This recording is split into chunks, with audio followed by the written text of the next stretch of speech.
Good evening everybody, it's Miss Aywood here. Just wanted to catch up with you regarding the PE offer for the Year 9 options evening. This year we're going to be offering the Level 2 BTEC Sport course run by Edexcel Pearson. This is something that we as a department have run for a numerous amount of years and has been highly successful. It will see pupils at the end of Year 11 achieve a GCSE in sport.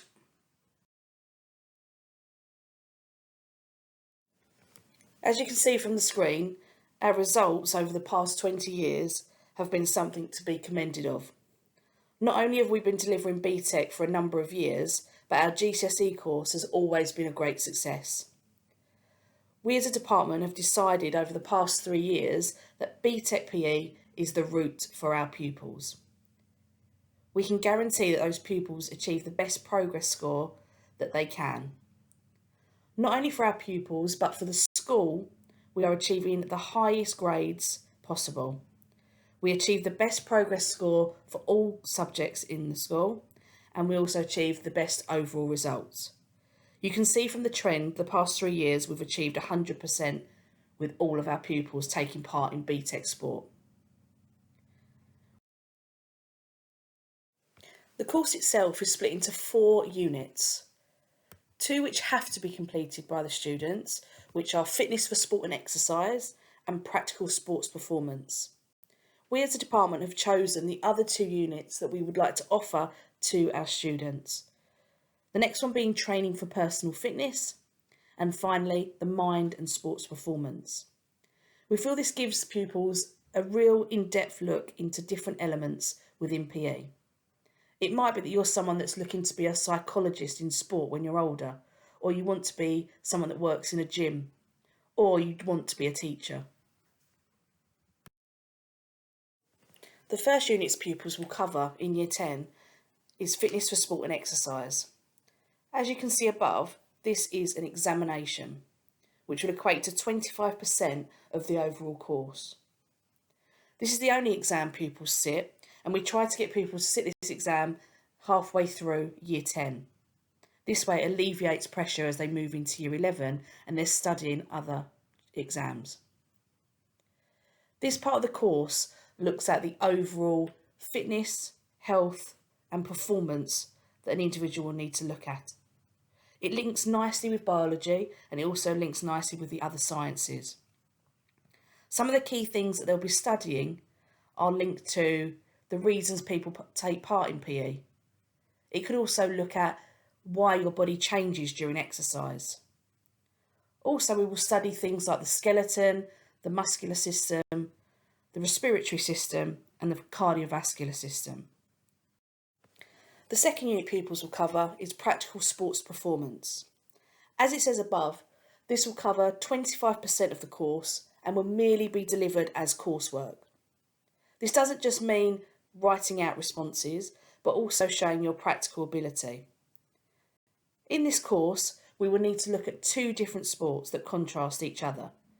Now, these can be 2 sports that you already play inside or outside of school, and can also be sports that you are looking to train or develop in over time. Pupils will have the opportunity to take part in a multiple of sports, so we can pinpoint the best ones for them to put forward as part of the course. As part of the written side of this unit, pupils will need to develop their own understanding of rules and regulations of the 2 games. They will also need to look at their delivery to others and how they would train. On the screen you can see a grading system. This system is what will be used for this unit. You can see from the 3 different aims what we will be achieving over time. Our Learn Name A for this section is to understand the rules and regulations, as well as scoring systems within the 2 sports that the pupils will select. The Learn Name B is practical demonstration, and this is the main one that pupils enjoy doing, as it's showing off their skills and showing us what they do know about their sport. The final section is Learn Name C, which is a review of their overall performance. They will need to pull apart their 2 sports and find the strengths and weaknesses and discuss improvements for their game.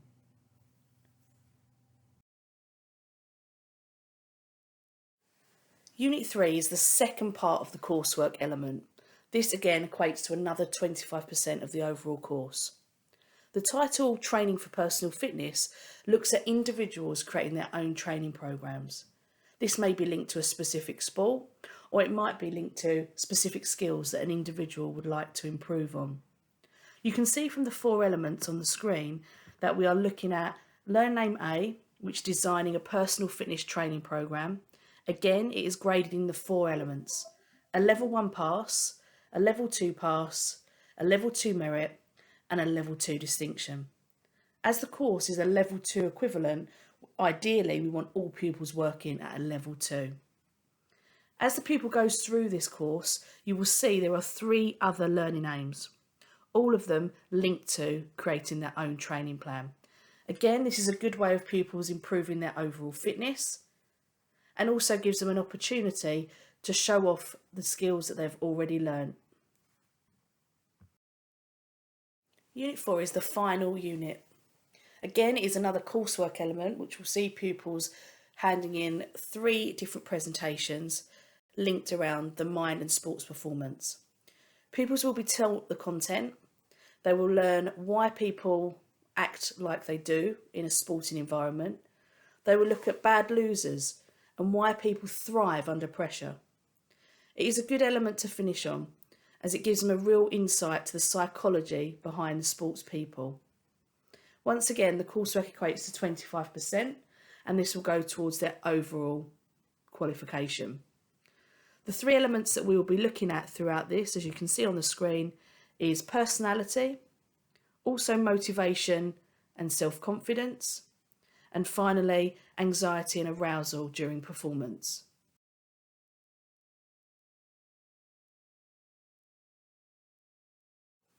To recap on assessment, pupils will sit 1 examination over the 2 years. This examination will equate to 25% of the overall course. The other 75% is made up of the 3 coursework elements. If a pupil is someone that struggles with the pressure of exams and merely likes to do coursework, obviously this is what they would prefer to do. They will have an opportunity to resit the exam if the exam doesn't go the way that they planned, but they will only get 1 retry. All coursework will be marked by a member of staff. They will be given instant feedback, and pupils have the opportunity to then make those changes to achieve the grade that they wish to achieve. As already said, we are looking at 1 GCSE over the 2 years. This will be graded from a U, which I'm hoping no one will achieve, all the way up to a level 2 distinction. Sometimes pupils see PE as an easy option to pick, and they think that they're just going to be playing football, netball, rounders every day. Unfortunately, it doesn't work like that. You can see from the elements that we need to cover over the next 2 years that a lot of this is theory based. A lot will be covered in the classroom, and it does mean that pupils do need to meet those deadlines to make sure they keep on top of the coursework. You need to be someone that's organised. You need to be someone that remembers to bring all of your kit and resources to every session. You have to be dedicated to the course, and you also need to make sure that you're available to attend additional revision and intervention when the teacher needs you to. There is a practical element to PE, and it does mean that pupils do get to see an insight into a variety of sports. But I really, really want to stress to you that it isn't just going out playing football every lesson. There is a lot of theory behind it.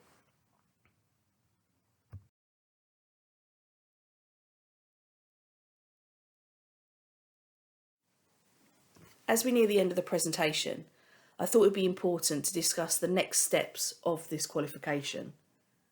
Just because an individual takes part in a BTEC qualification doesn't mean it's going to limit them at the next stage of their college or apprenticeship career. This course is an equivalent to a GCSE. Therefore, it will be exactly the same as any other qualification that pupils are sitting. Years gone by, BTEC has always been something that maybe pupils of a lower ability would take part in, but that is not the case now. BTECs are as recognisable as GCSE qualifications, and as said at the beginning of this, we do feel that this is the best route for our students. Our students thrive in the classroom, and our students thrive out on the playing field.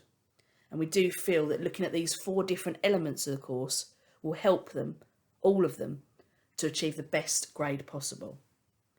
As long as they put the work in, and as long as they meet the needs and requirements outlined by the teacher, they will achieve their best overall results. You can see from the qualification map on the left-hand side of our screen that we are going to be taking part in a Level 2 BTEC First qualification.